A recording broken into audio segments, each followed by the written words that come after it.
Alright, let's do this one last time. My name is Drew Dodger, and for the last couple months, I've been doing a podcast with my good buddy, Jacob Herron.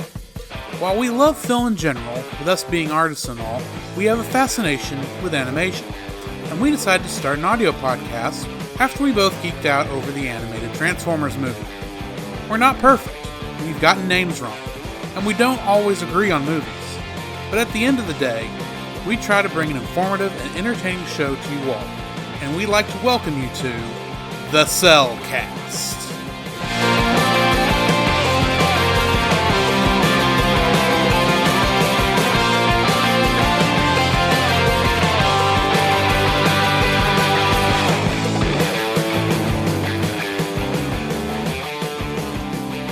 Hello and welcome to another episode of The Cellcast.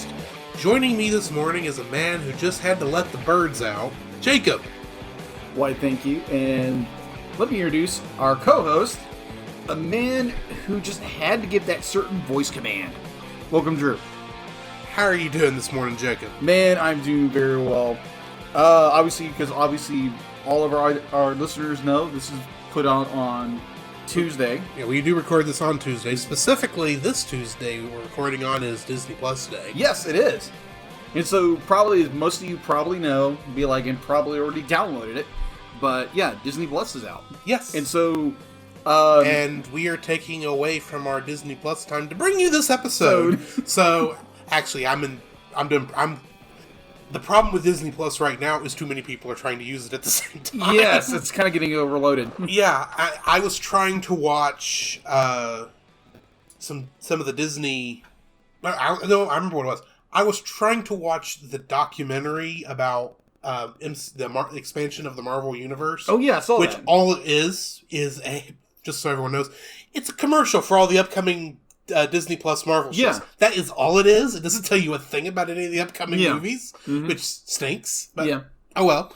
But I was watching that, and I had to restart the video 3 times in 13 minutes because it kept freezing. But I think that's just because of how many people are trying to watch stuff at the same time, and they don't have everything fixed yet. Oh, yeah. Let's face it, we know there's people with VPNs in places of the world that don't have Disney Plus that are trying to get on this right now, so... Oh, yeah. It's just a bit overloaded at the moment. Yes. But, so we're not out of... Not everything's bad yet. Yeah. But that being said, if I can go ahead and transition us into what we've been watching. Yeah, sure. Unless you had something. No, not really. So I have watched a little bit of Disney Plus today. Same here. I watched The Mandalorian. How was it? It's a very good show. Highly suggest it. It's kind of like a Western in space. Ooh. Where you're following around a guy in Mandalorian armor. They've not said his name yet other than Mandalorian, I think. But no, yeah. In fact, that's how he's credited as The Mandalorian. Huh. So you still don't know who he is yet. And I'm not going to spoil anything. Okay. I will just say I was floored by the last 5 seconds. Okay. So we'll move on. All right. I also watched a couple of the classic Mickey Mouse cartoons that are on there right now, which is, that by itself is worth the price of admission. I gotcha. If I'm being honest. Mainly I watched the band concert, which was a fun one. Yeah. I didn't know that Turkey in the Straw could be written into the William Tell Overture, but it very well can. And Donald Duck did a very good job of forcing it in there. And of course, I watched Steamboat Willie because I'd never actually seen Steamboat Willie before. Yeah. So I watched that classic one and enjoyed it. And I watched an episode of Phineas and Ferb because I've been looking forward to watching that for about a year now, and I haven't been able to find it because Disney's been holding on to it for Disney Plus. I gotcha. So yeah. Also, one last little thing. The first thing I watched this morning when I woke up early, not to watch this, I just literally woke up early and thought, well, I might as well check. I watched an episode of the original 1990s X-Men. Ah! Yeah, that one. It's goofier than I remember. Oh, of course. There's some of that you're watching going, the animation is... No, that can't be right. There's got to be something wrong with the stream. There has to be. Nostalgia goggles. Like, I remember the action being smoother than this. But anyway, I've enjoyed some of that. Also, I watched this week. Actually, I didn't watch much of anything else other than the 2 things for our mystery project.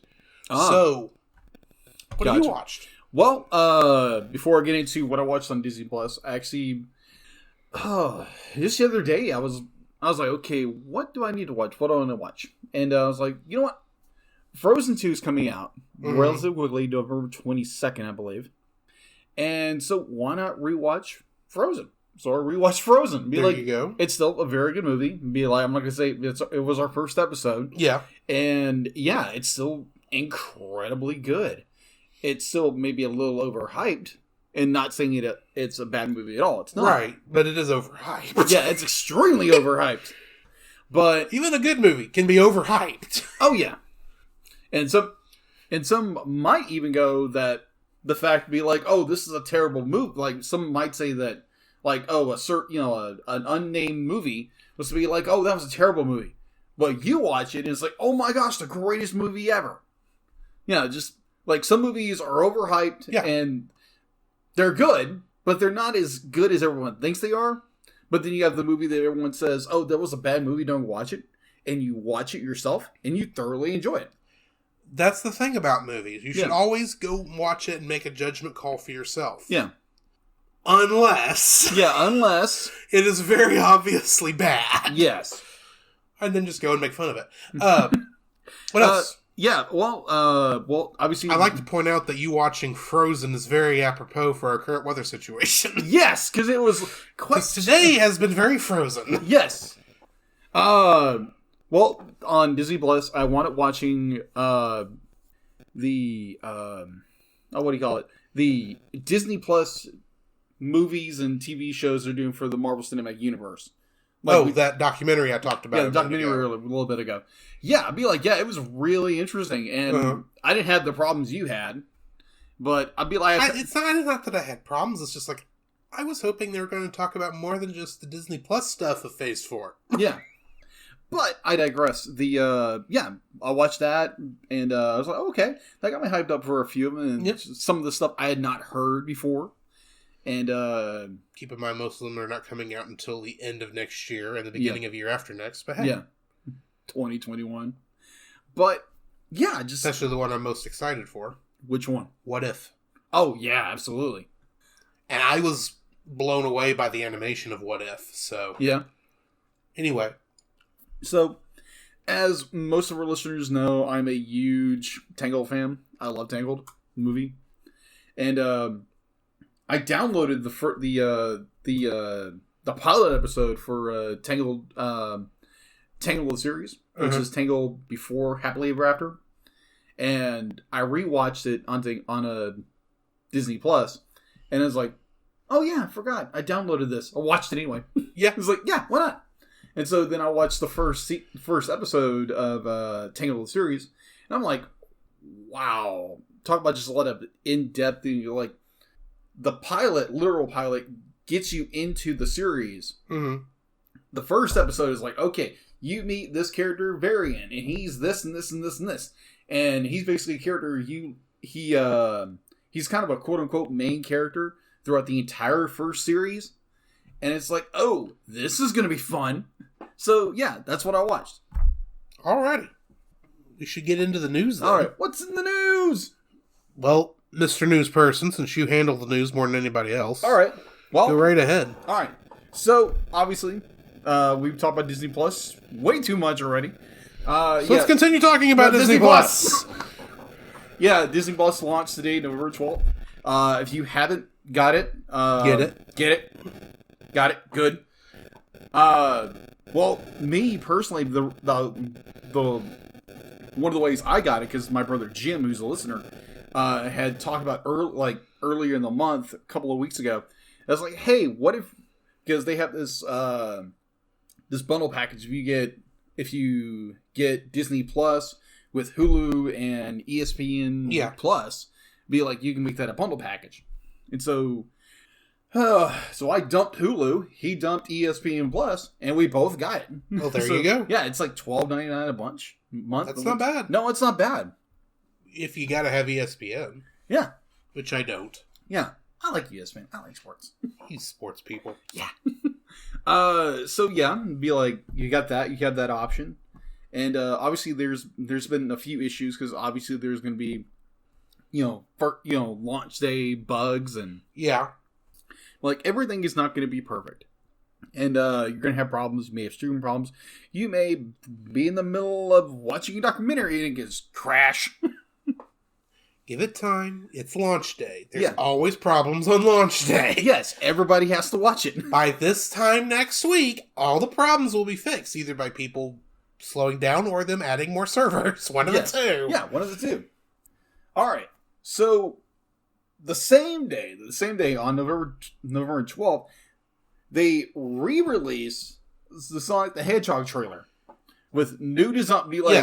From what he actually looks like Sonic the Hedgehog. Yes, now. he does. He doesn't look like this little furry dude that looks furry like alien thing. Yeah. And yet they still describe him as an alien in the movie. Well, Dr. Robotnik apparently doesn't know who he is. Yeah. Wait. Played by Jim Carrey. Did they call him Dr. Robotnik or did they call him Dr. Eggman? I think it was Eggman. I'm calling him Dr. Robotnik. I don't care. But, yeah, just be like that trailer dropped. And what are your thoughts, Drew?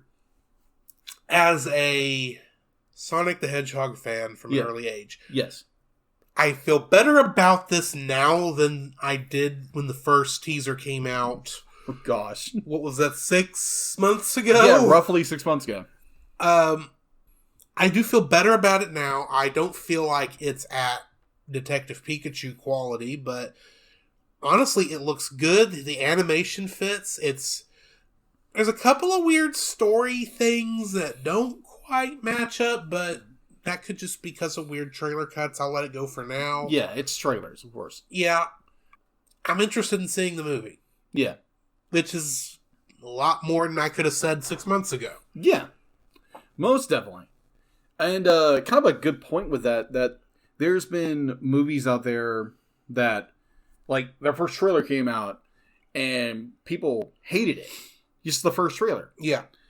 Or take, what was it? Like, take the movie, what was that movie? It's a Kevin Costner movie. Waterworld? Yeah, Waterworld. Waterworld at least is a cult favorite. Yeah, that was I thought it was a good movie. But yeah, just like trailers can either, be successful to a movie or very detrimental. Thank you. And honestly, this is just my personal opinion. Yeah.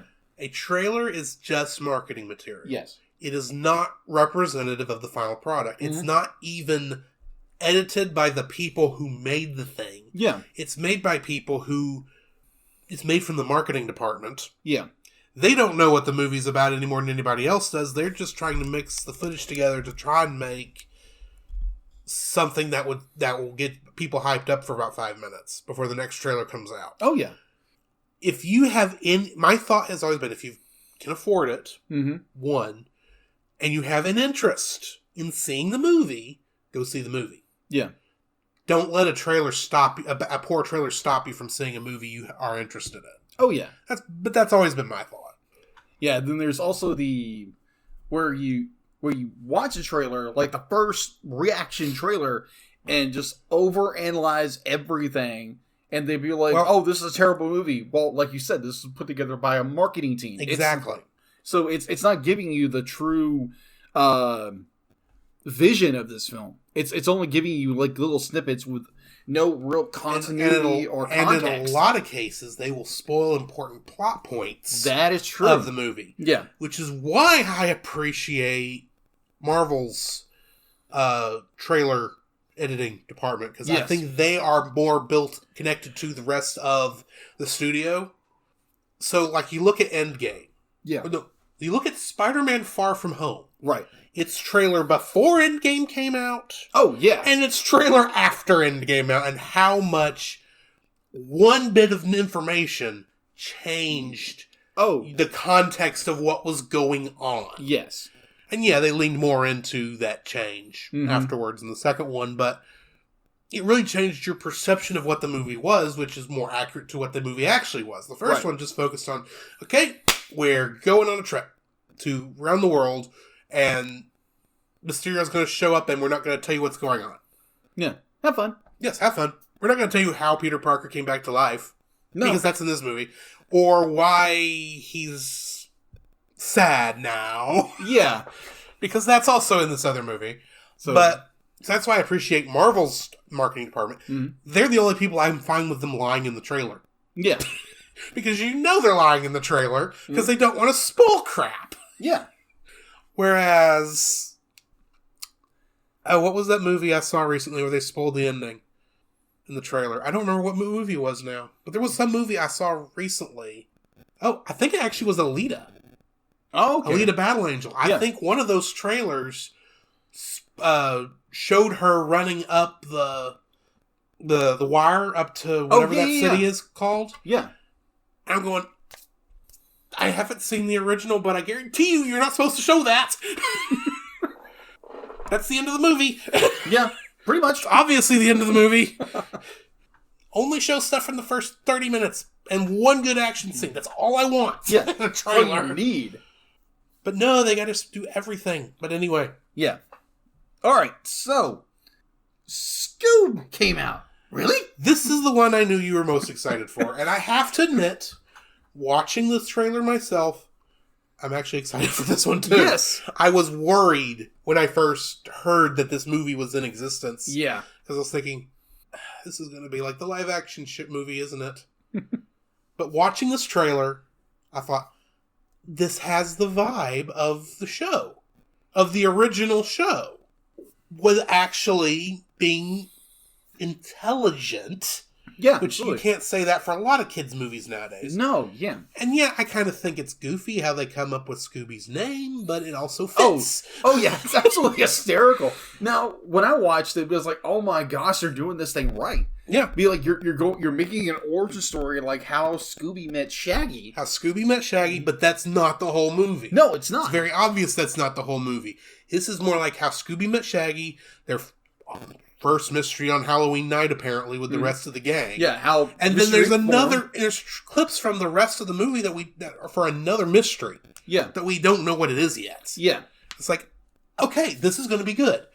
I have a bad feeling they're going to go for the monsters are real vibe again, but... Maybe. We'll see. But also at the same time, you look at the footage, and, like, there's one guy that I like to watch, and, what was it? The black comedy guy. Andre the Black Comic. Yeah. Yeah. Fantastic guy. He's on YouTube. Go watch him. He's funny as can be. And he breaks this trailer down, and it's like, oh my gosh, there's so much Hanna-Barbera stuff in this movie. It's not even funny. One of the things I appreciate, and that made me more excited. I was like, oh my gosh, yes! I'm the kind of person who, if you've got a weak point in your franchise, yeah, and you ignore that weak point even when it makes sense to bring that weak point up, I get disappointed. Yeah. So when you look at, like, for instance, I was super excited they brought up Thor the Dark World in Endgame. Because while it is a weak movie, it is involved. I liked that the Scooby, the original, when Scooby met Shaggy part, there were a couple of those shots where Puppy Scooby actually looked like a pup named Scooby. Oh, yes! Absolutely. Like, I swear if you're not in Coolsville, I'm not going to be happy. Because I hate a pup named Scooby-Doo, but I appreciate your acknowledging its existence. Yes. Well, honestly, when I was a kid, I really enjoyed Pup Named Scooby-Doo. Now, granted, I've always been a Scooby-Doo fan. Well, bro, what do you think? I didn't see a pup named Scooby-Doo till I was past the point. It was like, if I see another Muppet Babies ripoff, I will throw my hair out. Pup named Scooby-Doo. And I can go over all my complaints about Pup named Scooby-Doo, but this is not the Scooby-Doo podcast. No, it's not. Really? We may have to do a special short episode on the Scooby-Doo franchise at some point, but not right now. Yeah. All right. So, our third and final piece of news, or actually fourth, Pixar has released our first trailer for their upcoming original feature, Soul. Yes. And I'm super excited about this. Me too. When it was when that trailer first starts in the human world, going, this looks so stinking good. Yes. All of these people, despite obviously being animated characters, look real. Yeah, they and not in that uncanny valley real. It's like, how did you do this? And the fact that it's perfectly matching up with the second part where they're spirits. Yeah. It's like, when is this coming out? Why is this not coming out this week? Yeah. To answer your question, it's actually coming out in the theaters. It'll be June 19th, 2020. Not quick enough. No, it's not. But yeah, but I think also next year is when Beyond comes out. Yeah. And I don't remember when it comes out. Beyond. Isn't that what the fantasy in the modern worlds? The one that's got Tom Holland and Chris Pratt. No, that's as orcs. Yeah, Onward. Why did I say Beyond? I don't know. Star Trek Beyond. It kind of means the same thing. Yeah, but I know Beyond comes out next year too. I just don't remember when it comes out. So yeah. Maybe it's coming out a little earlier. I hope. Maybe I don't know. The trailer came out first, so maybe it's coming out before that. Yeah. Anyway. So yeah, there are a lot of really good. I'm hoping really good with the second piece of news with Sonic. A lot of really good animated movies coming out. Yeah, which I'm really looking forward to. A lot better choices than I think we had this year, to be honest. Oh yes, most definitely. Because I have a small confession. The movies that we talked about on upcoming animated movies of 2019. Oh yeah, that one we did when we came, right as we were coming back from hiatus. I've not watched any of the movies. Not a one. Me neither. I know. Despite the fact there was a couple that looked really good and really interesting, and I'm waiting for them to come out. Yes, on video, because in my defense, our theater has been closed for 3 months. Yes, which has come. Thank goodness I am. Yeah. And I think the first movie I'm going to watch in that one's going to end up being Frozen 2. Probably. Yeah. So yeah, if you are in the Jacksonville, the East Texas area, Upper East Texas area, Jacksonville has reopened their theater, local theater, Amplex Cinema 3, and Apex Cinema 3. Apex, thank you, Apex. That sounds like a good one when I say that. Apex. I was like, I couldn't figure out what word it was that you said. Yeah. Before cinema, I was like, Alpax. No, Alpaca. Emperor's New Groove.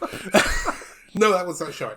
No, but yeah, just be like they've got new lobby. They've got new seating, which is leather and red. Yeah. And they're recliners. Get recliners, so you might fall asleep during Frozen 2. Oh, that's never my problem. Unfortunately, they still serve Pepsi as their primary beverage, so I'll have to start sneaking cans in. Shame. No, actually, I don't do that. But yeah, but this would be the right time of year for it because I'm using a nice heavy jacket, and you can't tell I've got a can in my pocket. Anyways, so yeah, just give that theater a shout out if you're in the area, definitely. Yeah. So I suppose we should get into our spoiler-free review section. Yes. For our movie Castle in the Sky.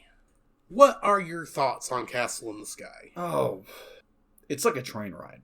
It's a train. Be like you are going along, just like it's not. You're going along at a breakneck speed. It's you're cruising. It's let me use an analogy. It's like you were already in an analogy. I know that. So we're going to switch gears. Yeah, let's to another analogy. Let's switch gears to another analogy. It's like you're driving down a country road, like I like to do. Be like if I'm frustrated or something like that, just go drive. That's all we have around here are country roads. That is true. But even the main highway is a country road. That's true. Sorry, go ahead. It's one of those. It's a movie that does not stop. Be like it's a fun adventure. Yes, it's a fun adventure movie that doesn't really slow down. It keeps at a nice pace.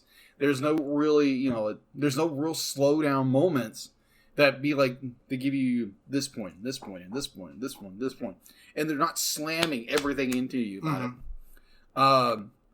There's a little exposition dumps every once in a while. But yes, but they're at points that make sense when they're Yes. telling people who don't know the information. They're telling it that, so that's why we're learning it. yes.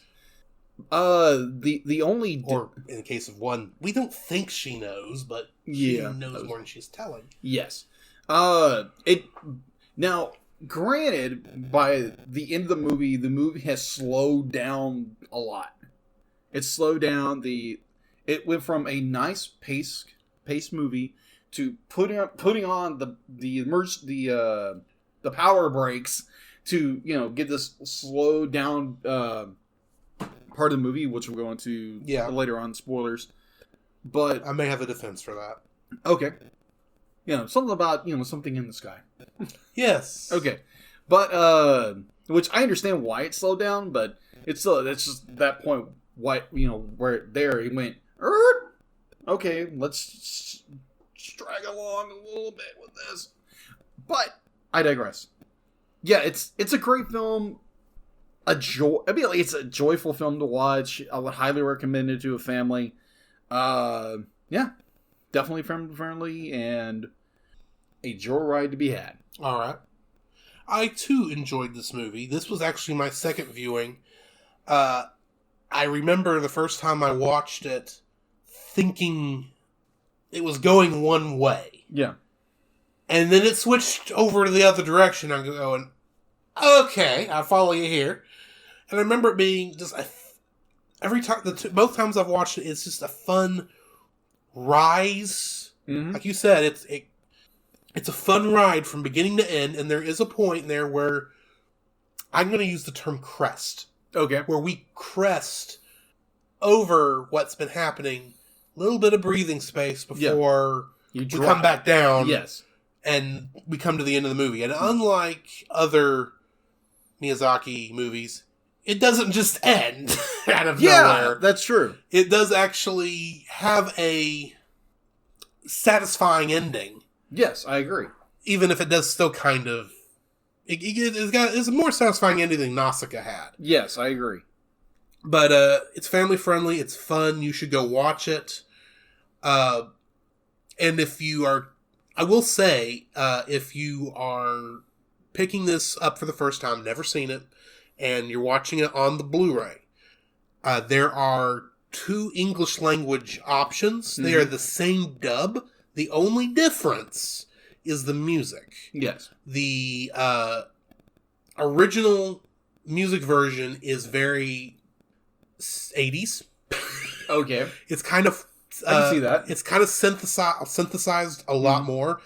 But... and that music does transfer to the new stuff. The difference is the new music version has about 30 extra minutes of music instead of allowing moments of silence to take over. That makes sense. So, and Disney did that when they had the rights to it, and it's actually composed by the same guy, Joe Hisaishi. Okay. So I'm going to make the suggestion to go with the original music version. That's just my suggestion. You can watch either one. It won't make that much difference. It's just I prefer the original music version. Yeah, when I watched the bill, I watched the modern music track, and I was like, okay, this is cool. I could definitely hear this in the background somewhere. Just like if I'm working, because it's really good music. Yeah, and it's nothing that's going to be like, get you lost in the music, but it's something just nice ambient noise in the background. Right. One of the things I noted when I was listening to this is the music reminded me of 80s era JRPGs. Oh, okay. In the way the music kind of... The way the beats felt and the way the music was set up. Mm-hmm. It just felt like... It felt like it had that kind of flavor to it, which made sense for what this is. Yeah. So, yeah. Then I guess in that instance, we will move into our full spoiler-filled review of Castle in the Sky. Castle in the Sky, known in Japan as Laputa, Castle in the Sky, was written and directed by Hayao Miyazaki, with music by Joe Hisaishi. I did not find any English adaptation information on this one for some reason. But its cast includes Anna Paquin as Sheeta. She played Rogue in the 1990s X-Men show. That's where I recognize her name from. And Ramsey in The Good Dinosaur. Sorry, did I say the 90s show? I meant the X-Men movie. Yes. I said that wrong. My apologies. James Vanderbeek played Patsu. I actually had a little bit of trouble on him for some reason, so if you've got something Dawson's Creek. Okay, I didn't watch Dawson's Creek. Me neither, but I knew about it. What I had for him was, do you remember that Power Rangers fan film that was very greedy that came out about 5 years ago? Yeah. He played Rocky in that. Yeah, I do remember that. And I was like, oh my gosh, it's that guy from that show back in the 90s. And apparently there was a show called CSI Cyber, which is a horrible name for a show. Yeah, I remember. Oh, yeah, he played someone named Elijah Mundo. Yeah. Why name your show Cyber anything? In 2015, was it 2015? Roughly. That long after cyberspace was a thing. Oh, yeah. Anyway, Cloris Leachman played Dola. And I know her mainly for playing a certain character in the movie Young Frankenstein, Frau Blucher. If anyone gets that joke, you win about 5 internet cookies. Playing Muska was Mark Hamill, and if you don't know who he is, there's no helping you. Yeah. But just for completionist sake, Luke Skywalker, Joker. Yeah. And apparently, I saw this on there, he played the Joker for an episode of a TV series this year called Scooby-Doo and Guess Who, which included Batman and Robin. Really? Yeah. I've not seen it, obviously, but I saw the listing for it, go, oh, works for me. Okay. Richard Dysart plays Uncle Palm. He played Dr. Copper in The Thing. Okay. And in Back to the Future Part 3, he played a barbed wire salesman. Oh, yeah, that's right. How is that the thing that gets you?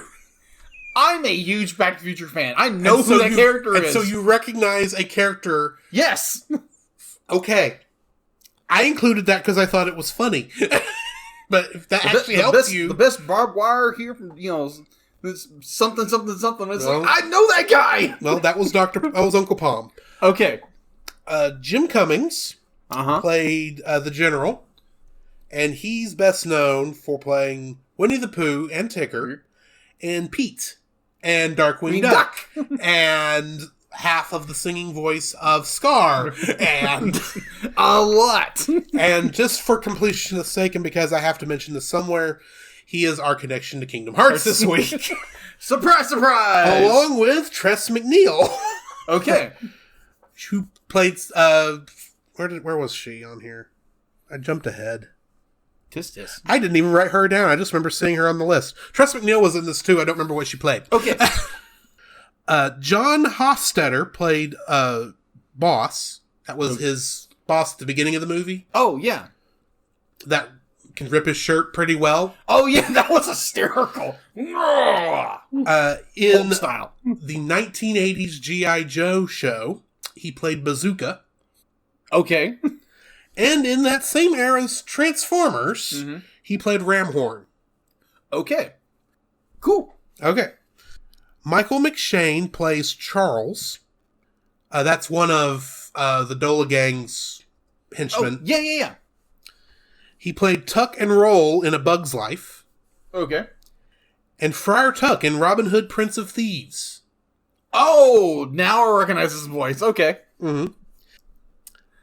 Mandy Patinkin plays Lewis. Mm-hmm. And to tell you who he played, I have to quote a certain line from a certain movie. Hello, my name is Inigo Montoya. You killed my father. Prepare to die. Oh, this is the episode for all the movie references. Yes. But yes, he played Inigo Montoya in The Princess Bride. Yes. Andy Dick played Henry.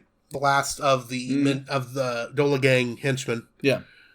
Apparently, he was a comic from the 90s. Mm-hmm. And none of the stuff on his IMDb will I be saying on a family-friendly podcast. Okay.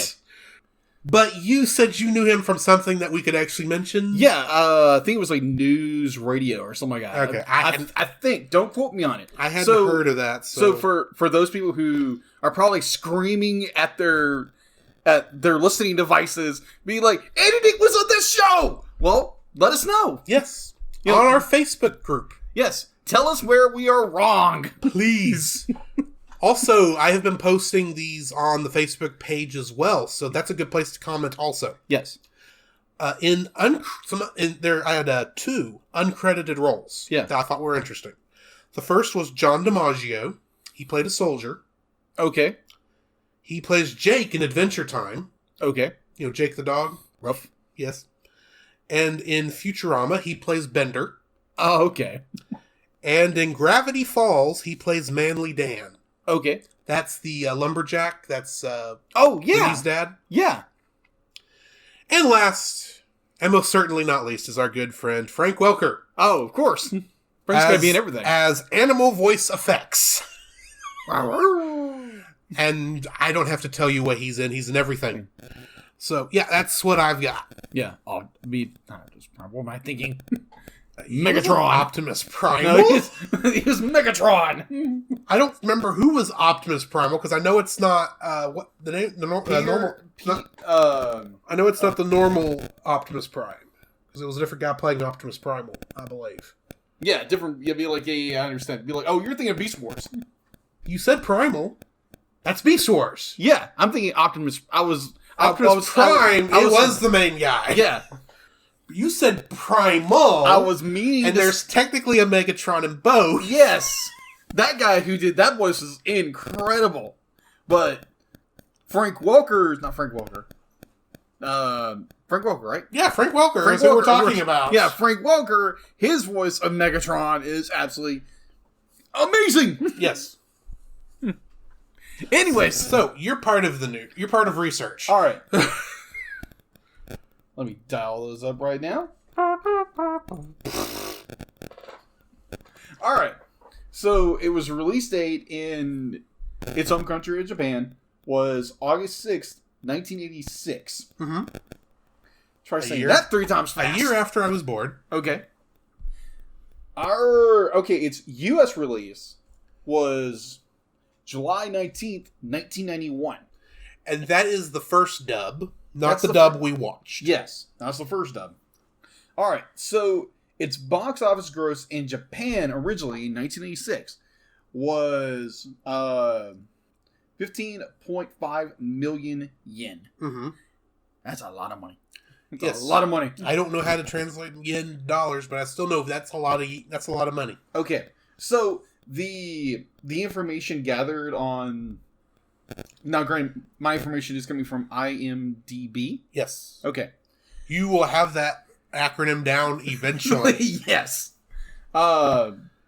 According to their information, this movie's its opening weekend release was just shy of $198,000. Mm-hmm.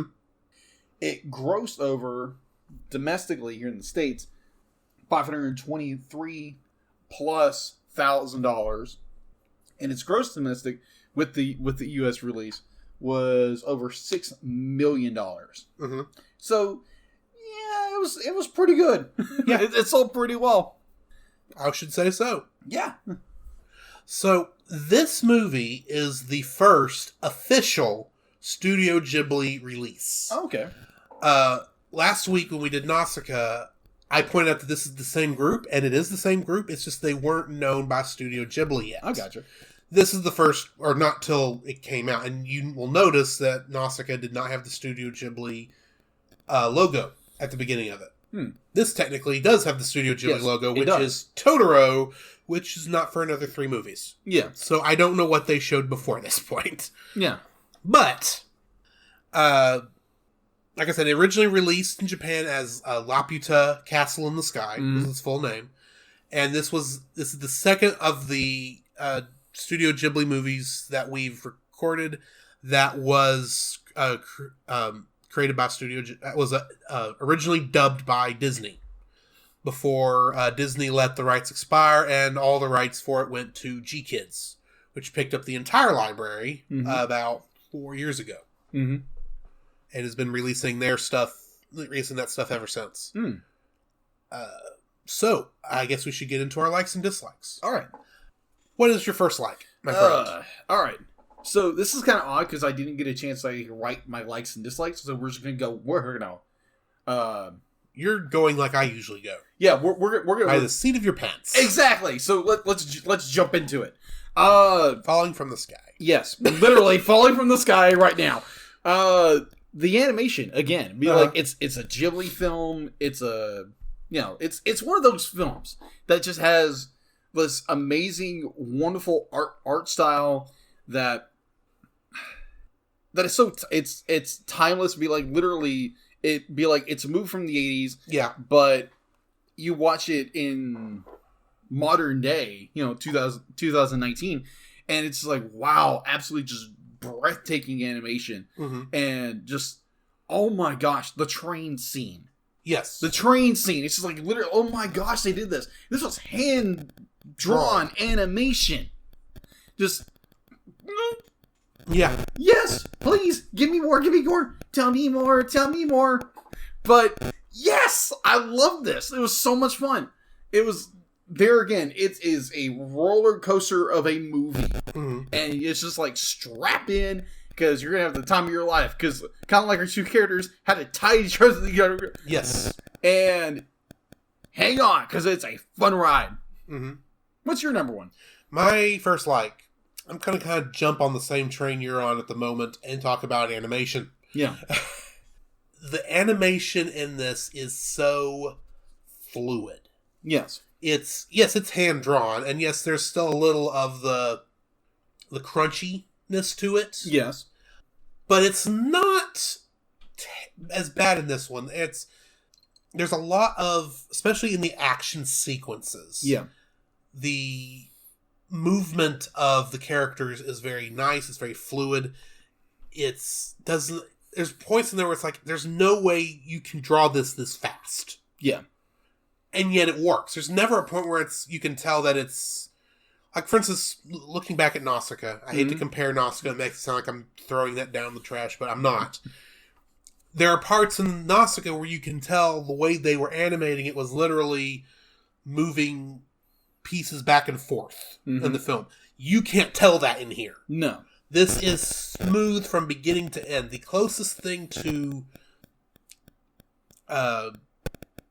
flat animation where they're just moving stuff is the airships. Yes. And even then, it works beautifully. Oh, yeah.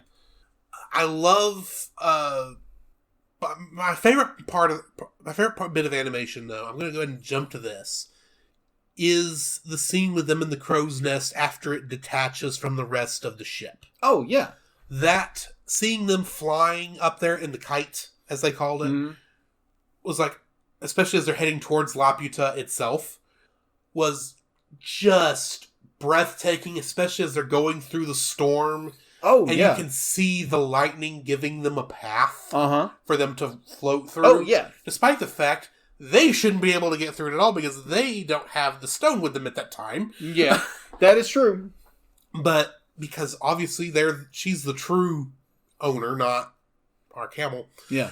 She's the chosen one. Yeah, she's the chosen one. They get all the way there and happen to land softly on top of a bird's nest. Yes. You're going, it's a good thing you landed softly. Yeah. And boy, there must be some cushion on that grass. Some thick undergrowth. It hasn't been mowed in a while. That's for certain. But that section right there and the part where they're in the cave with Uncle Palm. Yeah. And he turns the lantern off and it looks like you're under the stars in there. Yeah. It was just jaw-dropping gorgeous. Yes. Especially for 1986. Oh, absolutely. Because keep in mind what we had over here in 86. Oh, yeah. Black Cauldron? Yeah. Black Cauldron, yeah. Little Mermaid and Oliver and Company. And The Great Mouse Detective. Great Mouse Detective. I was like, we just reviewed this weeks ago. And don't get me wrong, those are all good too. They are very good. They're not quite this good. Yeah. Just because this actually had money going into it while Disney was trying to get away from 2D animation at the time. Yeah. To their detriment. But this was just so amazing to watch. Mm-hmm. It was just so much fun. I was not... when I first watched this, which was just this year, I first watched it about 6-7 months ago. Yeah. When we were really first talking about, where we were going after our first 6 movies. And I found this at Walmart and went ahead and purchased it because I wanted to have a Ghibli collection anyway. Yeah. And I was just like, I watched it because it's like, I wanted to review this eventually, so I might as well watch the movie before I put it on the list. And I remember going, oh my goodness, this is so beautiful. Anyway, what's your second one? My second.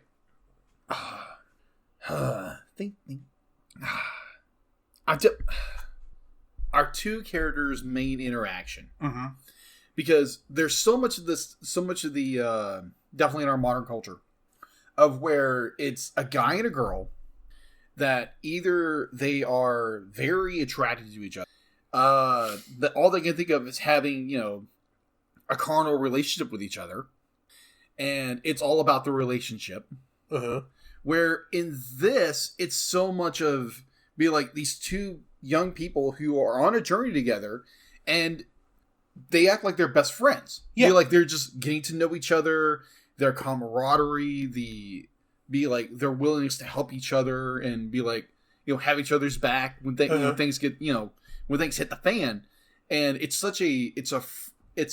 nice refresher from the modern,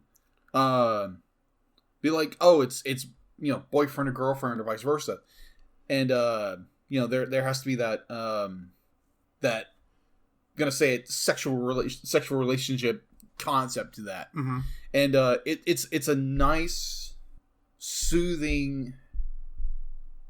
It's a friendship. It's a friendship that you can see blooming into a relationship later on. Mm-hmm. But it's not the focal point. So the focal point of the show. So the focal point of this movie. And it's they're too young for that to be the focal point of this movie. Yeah, that is true. Not that they wouldn't try that over here. Yeah, that is true. Good night. Yes. But yeah, it's two characters that are a boy and a girl that get along because they're kids and they're acting like kids. Mm-hmm.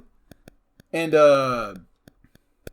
it was a joy to watch. Yes. It was a joy to watch that relationship kind of develop as a relationship naturally progresses, from just getting to know each other to becoming friends to becoming being really comfortable with each other. Mm-hmm. The fact that they only met to the point would you, if you met somebody that you had no idea who they were, no idea. Only thing you know about them is they floated out of the sky magically. Yeah. That's all you know about this girl. But yeah, just how it's such a change of pace to our modern times of how we view relationships with people. Mm-hmm. So yeah, our two main characters' relationship. All right. So what's your second? My second is the Dola Gang. Oh, the Dola Gang. From the moment you first see them on screen attacking the airship that she's on, to the end, you can tell.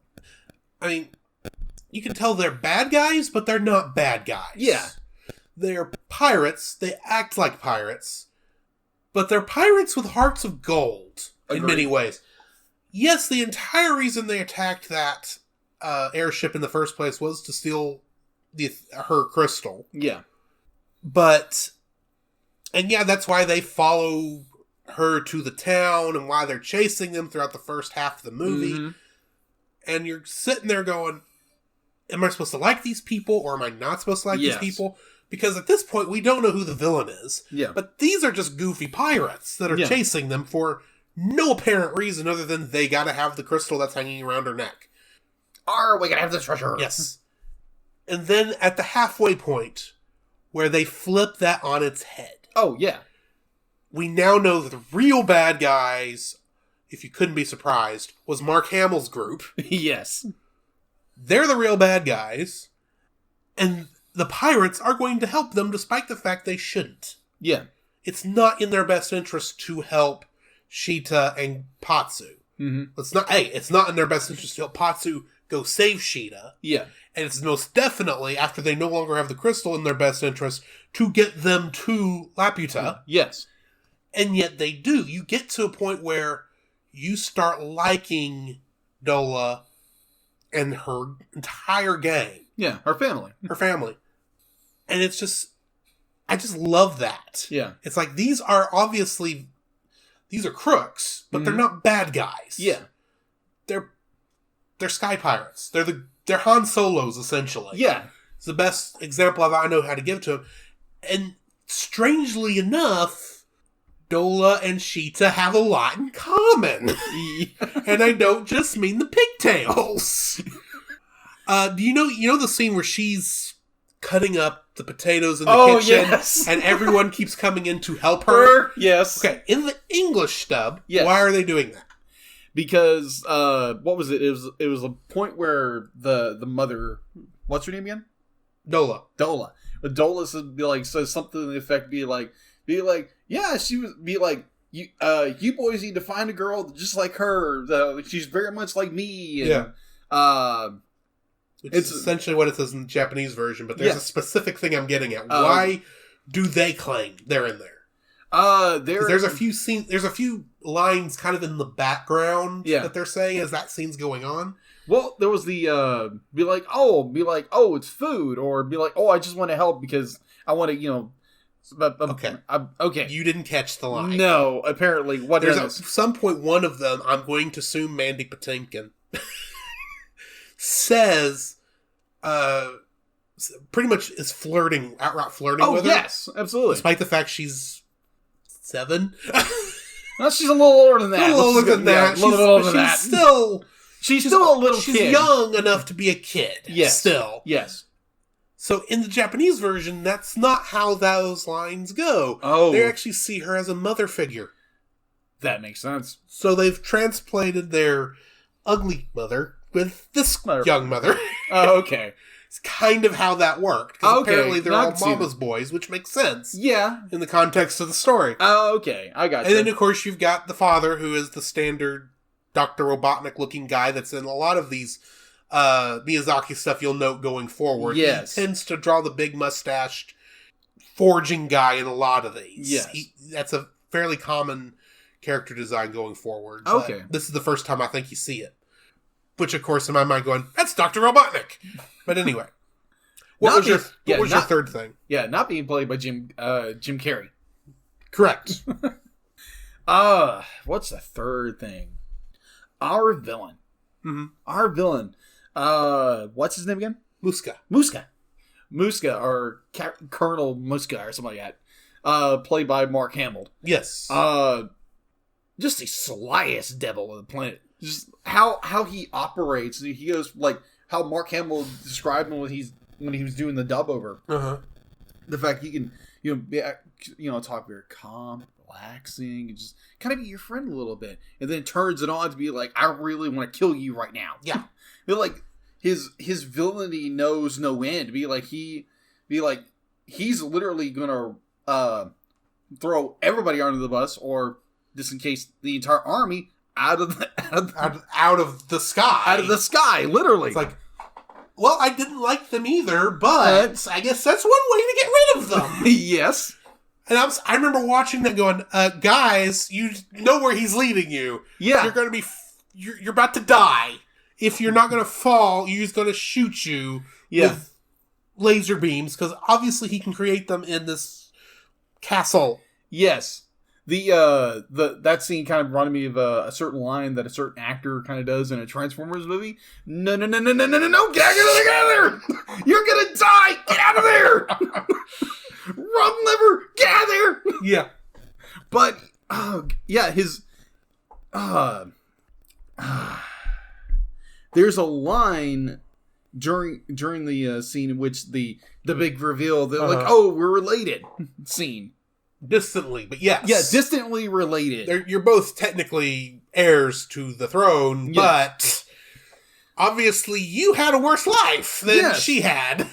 Yeah, because there's a line in which Muska is like going on and on about how the power of the castle in the sky has all, like, oh, we can make a new world with this, and be like, and you're gonna do exactly what I said. And Sheeta basically comes around and be like, it doesn't matter what kind of new weapons or technology, be like, if you don't have love in that, be like, it means nothing. Yeah. And there's that same line that excuse me, that actually reminded me of because we live in a world that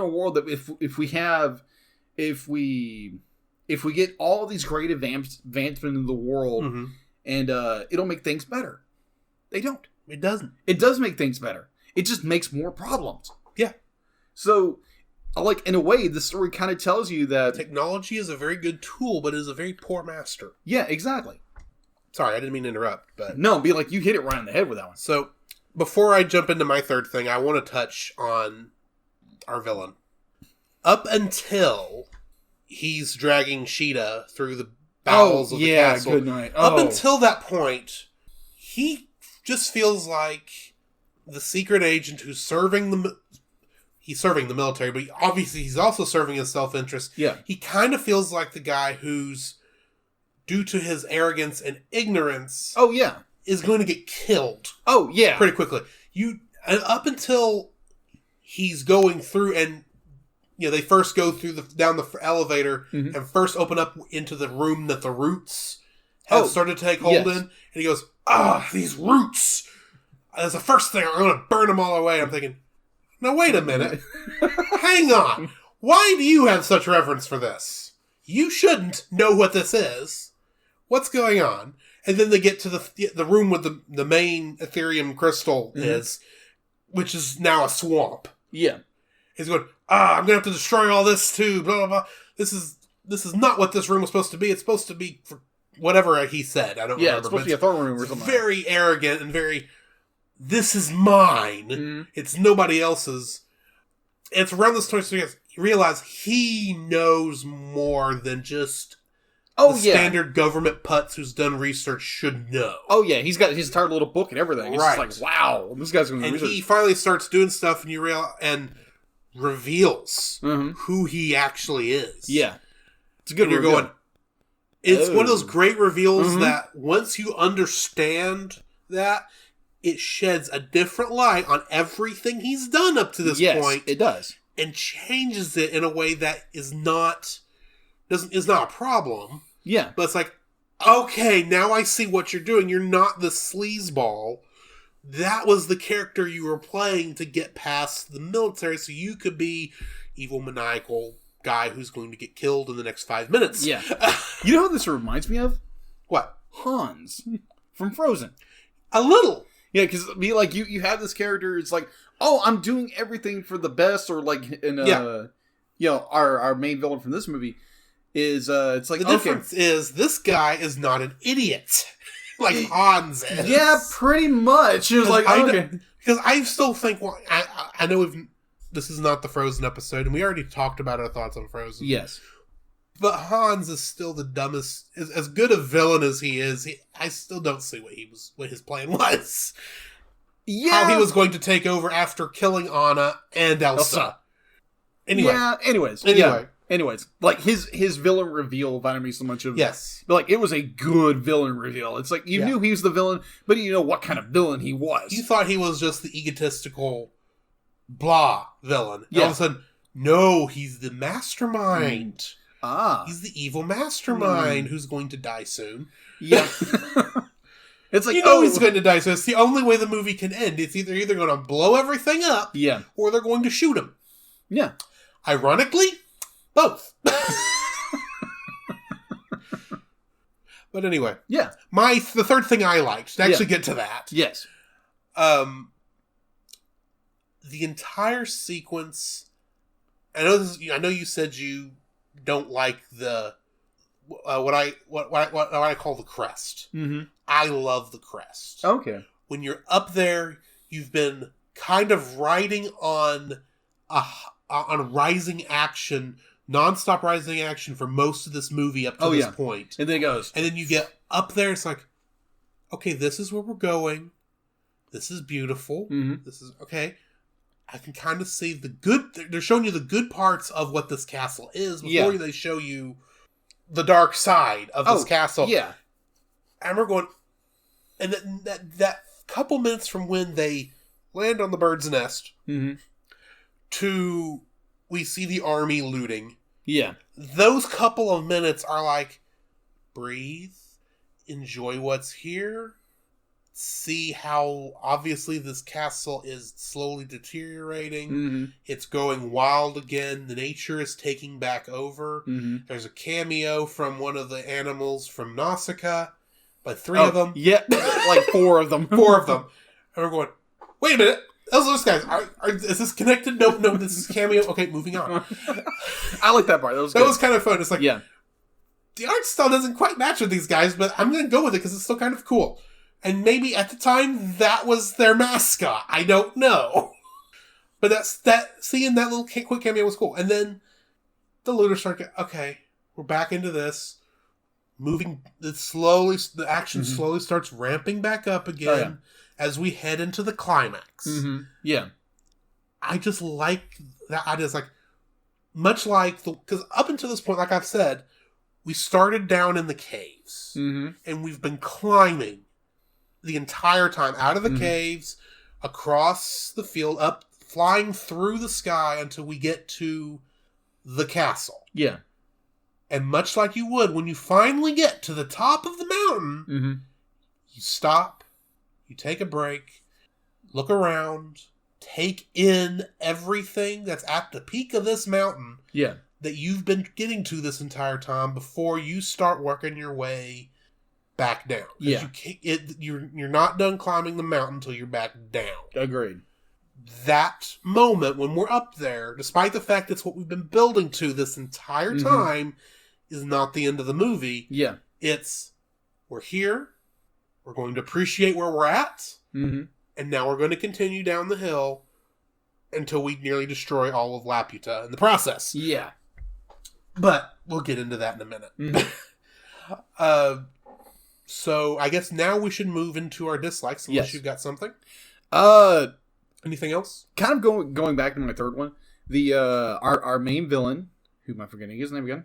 Muska. That's an easy name, Muska.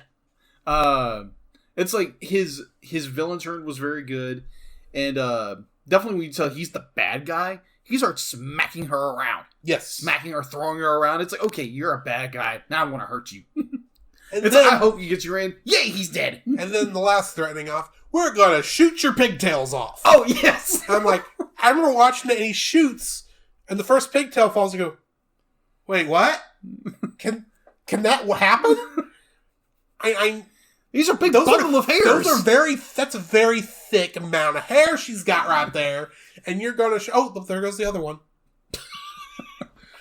And even when they finally get up to Dola, they get to Dola at the end, she goes, oh, come here, sweetie. It's just so horrible when a woman gets her pigtail shot off.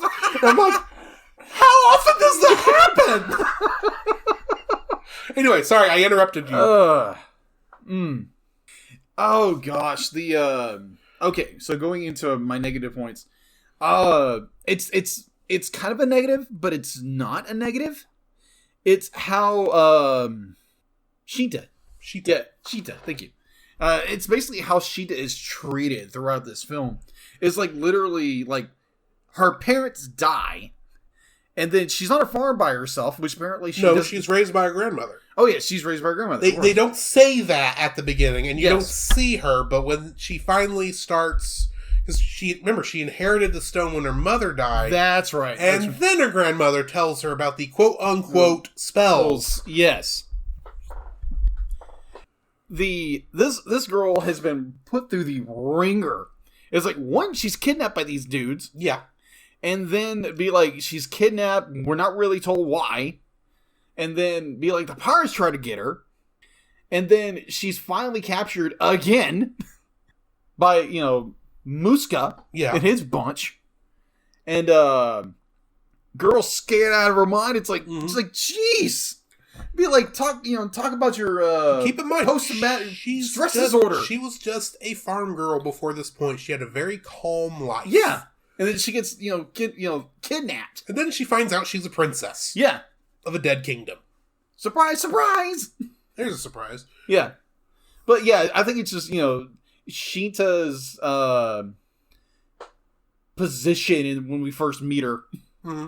I was like, man, I feel bad for her. It'd be like she runs into her running partner throughout the movie. Yeah. Yeah. And so she's got that little bright spot throughout it, and that's like, oh, I have a friend, be like somebody who's trying to protect me and that kind of stuff, and not saying she can't do things herself, she does quite a bit herself. Yeah, but then she's kidnapped again and again and abused and again and again and again. It's like, jeez, I'm surprised this girl is like PTSD by the end of this thing. I'm like, poor Sheeta. Yeah. So what's yours? The spell of destruction. Oh, at the yes. end of the movie does not destroy the castle in the sky. No, it doesn't. Conveniently, it only destroys what I'm assuming must be a control ring and where all the bad weapons are. Yeah. No! That is not how self-destruct sequences work.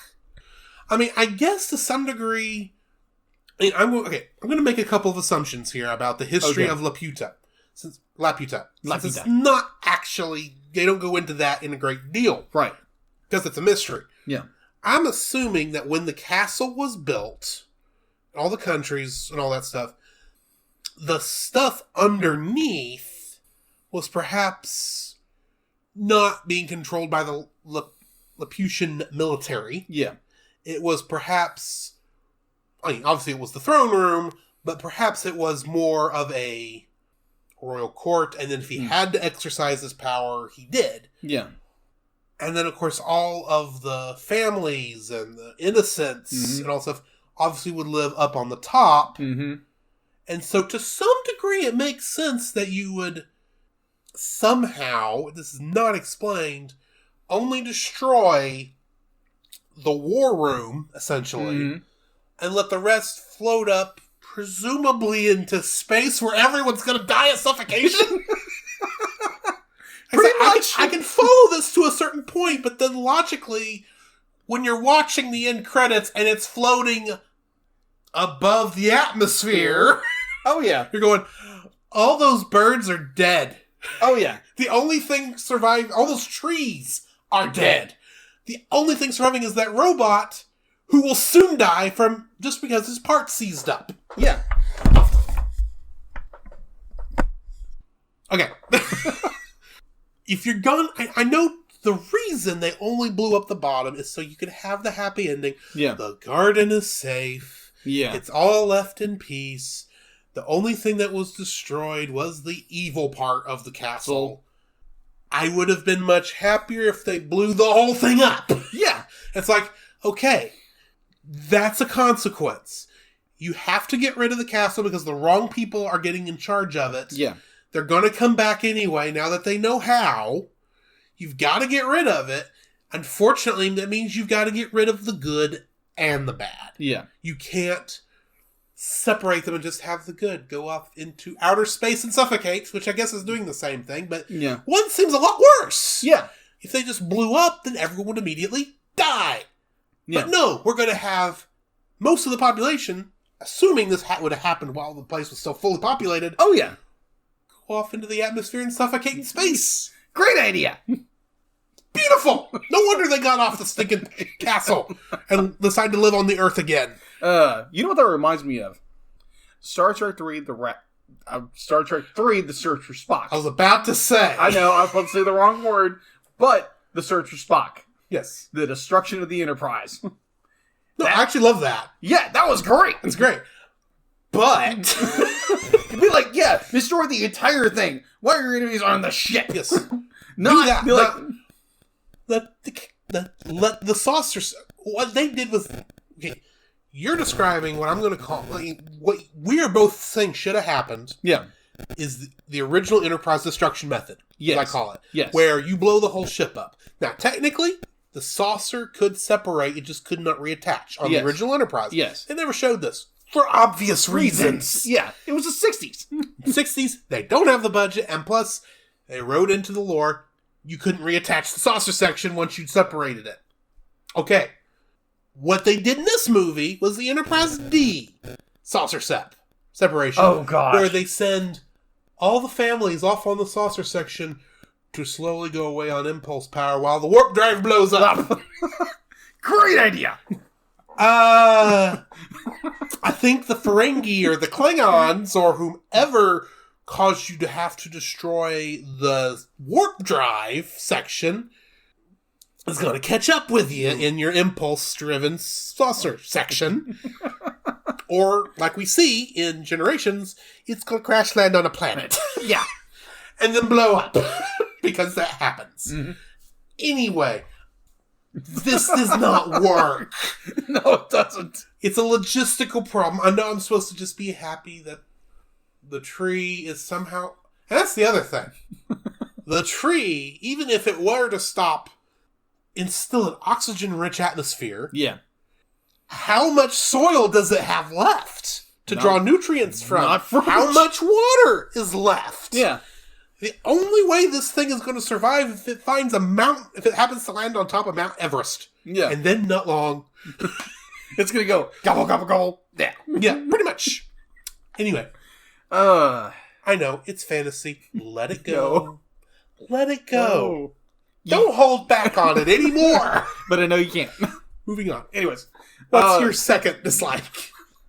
There's actually this is a movie that there's not a lot of that I dislike about it. Oh, good. You have the same problem I did, where you only could come up with one. Yeah. There's the only thing I could really think of is maybe the only thing I could think would probably be the granted, the designs of everything in this world is amazing. When we get to the castle in sky, it's kind of a disappointment. It's kind of is. To me, it was. When you get there, you're thinking all these amazing things has been hyped up beyond belief, and you get it's there, ruined. all this is ruins.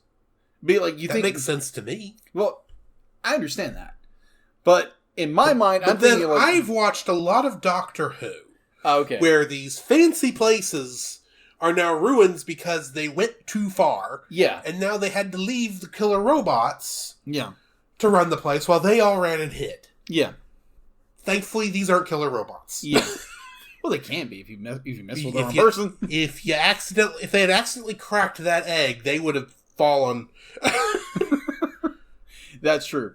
Yeah. The when they arrive on Lapida, right? Yeah, Laputa. Lapida. When they arrive on I keep wanting to call it Laputa, but it's Laputa. Yeah, Lapida. When they arrive on Lapida, I'm just like, okay, amazing high. I was slightly disappointed.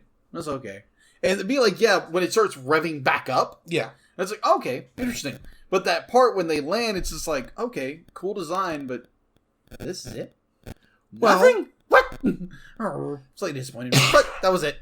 You were hoping they were going to get there and it was still going to be populated. Yeah. And still running and still be top of the line. And these people just, for some reason, have never just interfered with the lives of people on Earth. That was my expectation. Yes. That was not my expectation. My expectation was, this is a ruin whose fence systems have been left on. Which is what it was. Yeah. It's the reason why it's at the center of a hurricane. But anyway. Yeah. So yeah, that was I guess my only, and plus the robot design was a little bit odd, just a little bit. Okay. Yeah. Not saying be like, oh, it's a terrible design. It was just a little bit odd. Just a little bit odd to me, but I have no room to talk when it comes to robot design, so... yeah. Admittedly, they were more articulated than you think of for a robot. Yeah. But at the same time, they could easily turn into flying robots, which was cool. Yeah, that was cool. Yeah, I think that was about the only thing I could really, put against this film. I was like, okay, Lapita was kind of a disappointment. Ever since I had this expectation of this, it didn't happen. And it's like, oh, kind of bummed. But, the robots were kind of, until they, turned into flying robots. Yes. That was cool. Yeah, I really don't have anything else bad against this movie. Honestly, I really don't either. So, I think we should go ahead and move into our ratings. Okay. I'm going to jump ahead and say this is a 9 for me. Okay. It was a fun movie. I didn't have as much negative to say about this one as I did Nausicaa. Yeah. It's a fun movie from beginning to end, and it's got beautiful, wonderful animation. Mm-hmm. Kind of animation I wish we still got in a lot of instances in 2D, but that's beside the point. It's just a fun ride from beginning to end, and there's just so little to complain about. I can't help but give it a high rating. So I'm going with 9. The thing I'm only knocking against it is that logistical error. Yeah. Okay. I'm going to go just one below you with 8.5. Mm-hmm. It's still an incredible movie. Incredible, amazing movie. Like I said, when we got to the Lapita, to Lapita, I did have the slight disappointment because I was not expecting that, and there again, I don't have much to say against the film, but there again, I had this high expectation, and I know it's stupid, to judge a movie based on it's like, because most of the time when you go to a movie, you're supposed to have, right, your bar is here, but you expect here. Uh-huh. Be like, I saw this movie, my bar was here. It was to the top. And so when you got to Lapita, I was like, oh, really? That's all this is? Kind of disappointed. But that's all I have against this movie. And plus how bad she does life is. Like, man, that sucks. If it helps you any, keep in mind that she did not get originally kidnapped until 4 days. Maybe at most prior to the beginning of this movie. Okay, she's had a crappy 4 days. Yeah, she had a very crappy 4 days. She had a crappy week. Yeah. So I guess that brings us to the end of this review. Yeah. Under normal circumstances, when we get back to out of these theme months, we'll be rolling for movies again. But since we are still in the middle of Ghibli and Miyazaki month, or whatever order I'm putting those terms in, our next movie is going to be Grave of the Fireflies. Oy. I'll admit, this is not what I'm looking forward to, because I know it's supposed to be depressing. Yes. However, if this is the price we must pay to get to Totoro, so be it. Now, and plus, I have heard it is actually a well-made movie. Yeah. It has a very thoughtful message. Yeah. It's just depressing, and I will say this, it will probably not be for kids. Probably not. Because it deals with the aftermath of the atomic bomb in Japan during World War II. Yeah. So yeah. Not happy times. Definitely not. But yeah. Well, one of our listeners, Bree, because we'd worked together for a time at my workplace. And I think this was early on before we were doing the podcast. Or when we were started. And she was talking about it because she loves anime. Yeah. She loves anime. So she's talking about, be like, oh yeah, be like, for one thing, be like, you don't want to watch these two movies. They're too sad. And I think this is right. She's talking about, one was Your Name. I think it was Your Name. I thought you told me it was the girl who leapt through time. Yes, that's what it was. This girl who leapt through time. Because she said, be like, it's so sad of a movie. And I was just like, okay, it wasn't that sad. But yeah, but, that's her opinion. She watched it when she was younger. Mm-hmm. And the second one was Grave of the Fireflies. Yeah. She's like, don't watch it. It's so sad. Well, this one, she will probably be right. And now you will completely gone against her her suggestion. So Hopefully that doesn't affect anything. Yeah. It'll probably be like, it's like, I told you it was sad. It's like, yeah, it was sad. Yeah. You're right, Sabrina. Anyway. Yeah. Where can they find you, Jacob? You can find me on Facebook at Jacob B. Heron. And also on Facebook, Jacob's Daily Art Corner, where I try to draw every day. I don't get to it as much as of late, but I really need to step it up and start drawing every day. And yeah, so yeah, basically you can find me on Twitter at Jacob B. Heron. And I think that's it for the current. So yeah. All right. You can find me on Facebook under Drew Dodgen. Plus, you can find my collection of photographs over at Drew's Photo Bin. I have not yet posted my pics from my vacation earlier in the month. Mm-hmm. However, there was one picture I had forgotten I posted immediately upon taking it that I took with my phone. Mm-hmm. So if you want to go look at that, go right ahead. Yeah, it's a beautiful picture, by the way. I'll be posting some more pictures soon when I get time to go through and do it. This is always my problem, and plus with Disney, plus right now, and 2 games I've been looking forward to coming out Friday, and me trying to decide which one I'm going to buy. I'm going to be busy, and it's Christmas. Yeah, that's true. Christmas is coming. Yeah, that's going to be fun. So I will get that posted eventually. Oh, excellent. Just kind of like a side note, I actually started another job. Another job, actually. This is your 4th. This is my 4th job, actually. Although your 3rd one doesn't come up as often anymore. Yeah, it comes up like every weekend. Like every weekend I'll do that job, and then my 3rd job is a weekend job as well. And this 4th job actually now is I'm selling Young Living essential oils. I recently signed up, and I'm looking to build my clientele. Essential oils, basically, it's oils that are naturally made. They're natural. There's no chemicals added. It's all natural.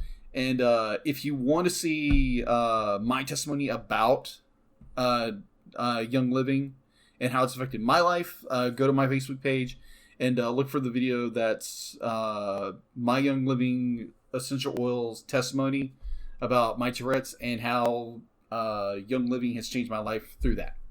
So go check that out. And plus, if you're interested, let me know. Hit me on my Facebook and Messenger if you're interested. I would like to point out that the fact that you have never heard him bark on this show, for that alone is testimony to how good this worked for him. Yeah, I've told people that I do have Tourette's disorder, and I literally bark like a dog.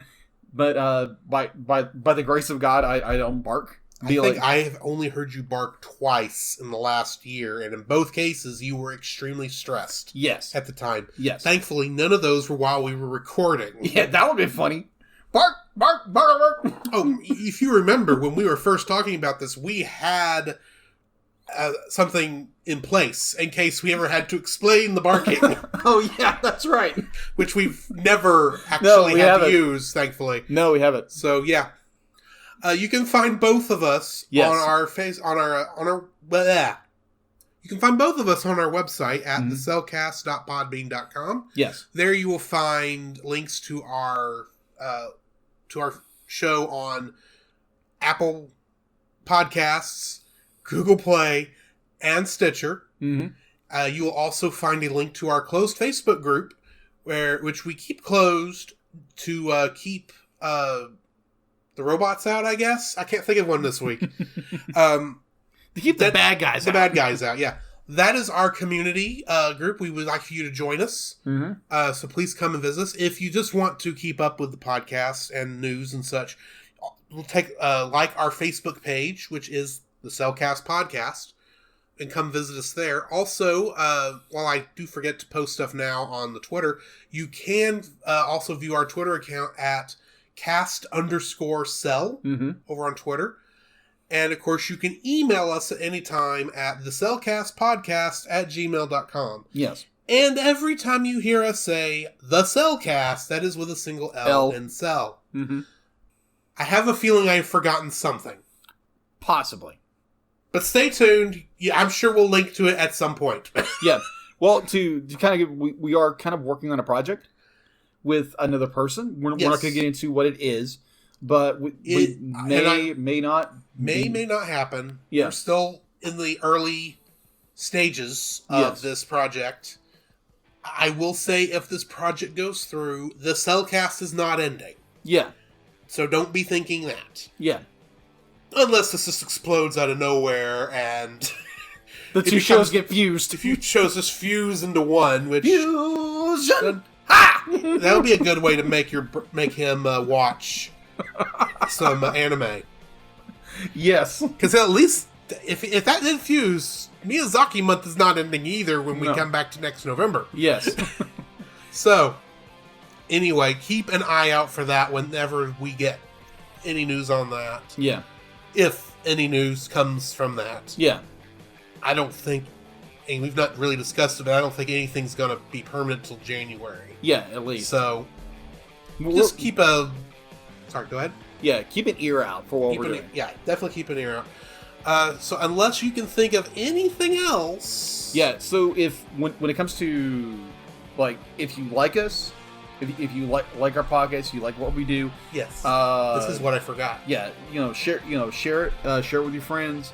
Either any social media you have, and share it with 1 or 2, 10, 20,000 people if you like, and just get the word out that we're doing a podcast, and let people know that we're doing this, where we can grow the community and get bigger, and let people share in the joy that we have about anime and movies. Yes. So yeah. If you do that, it'd be deeply appreciated. And plus, if you have a comment or any kind of, like, anything about anything animated related, go to our Facebook page, either or, on either the private or the open, and just share your opinion. I know we've had several members of the Cell Nation have gone and put in their 2 cents on maybe a movie we did, or, this news came out. Yeah. Because I literally had, like, 2 days in a row, I had one of our listeners, Heather, she literally tagged me in like 2 to 3 posts, be like, here's this movie. I'm like, this is awesome. Yes. So the community is definitely growing, and this is getting slowly but surely. It's a bad analogy. It's like a good wine. It just takes a little bit of time to make it really good. Right. So anyway, in that case, this has been Drew. This is Jacob. And we will catch you in the next frame.